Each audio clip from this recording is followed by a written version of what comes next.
Five Nights at Freddy's. Everyone loves it.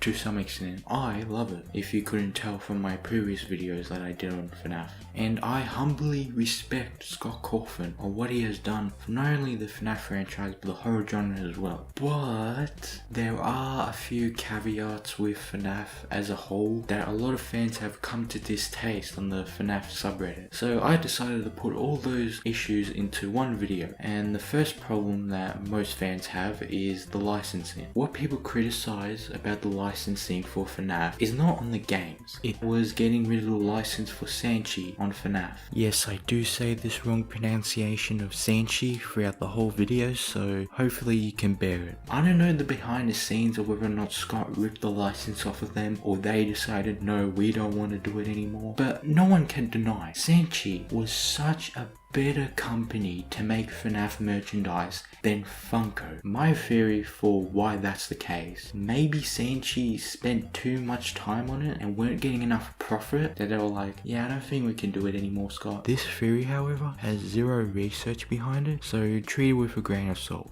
To be fair though, Funko do produce some good merchandise, but again, when you're comparing Funko to Sanchi, it's not a fair comparison. This video does a pretty good job on going in depth into FNaF merchandise and what it's all about, so I recommend you check that out. Let's go on to the next problem, fan art. If you're a FNaF fan, you know exactly where I'm going with this, and where I'm going at is the companies that are able to make FNaF products, sometimes they will use fan art instead of official models made by Scott. For example, Scholastic with the updated Freddy files, Fredbear and Foxy arcade vinyls, the Funtime Freddy action figure box render, the first FNaF VR teaser, the giant forehead keychain of BB, the prototype McFarlane set, and the most recent one, ClickTeam's Ultimate Custom Night mobile trailer. When I complain about this, it's not a jab to the companies as a whole. On many occasions, the companies that did this problem actually came out and apologized, such as ClickTeam and Steel Wool. But it's such a common occurrence, I'm surprised that it hasn't been fixed by now. Yeah, of course, laziness overpowers any effort at all, but I feel like Scott could just give the official models to these companies no matter what. I know I'm second guessing here and saying that Scott doesn't give his models to any of the companies that he licenses, but if this is a common occurrence, I don't blame myself or anyone else to come up with that conclusion. However, don't send any hate to Steel Wool, ClickTeam, Funko for doing these mistakes. If they do it repeatedly and they haven't learned their lesson, then still don't send them any hate. Just keep it civil, tell Scott what they're doing is wrong and they've been doing it all the time, and he will act upon it if he hasn't done it already. And that is all the issues I have and many other fans have with the FNaF franchise. Obviously, to many fans, there are more problems with the franchise, so if I didn't mention any of your complaints, then leave them in the comments below. I'm not trying to insult Scott on what he's doing. I think what he's doing is super impressive, and I respect the man just as much as I respect God. Actually, no, that's a bit extreme. Before I do the usual outro, be sure to not attack anyone that I mentioned, specifically Scott and the companies affiliated with him. I may sound like I'm repeating myself, which I do on a daily basis, but it's an important message to take a hold of. Now, outro. Like, share, subscribe, comment. Okay.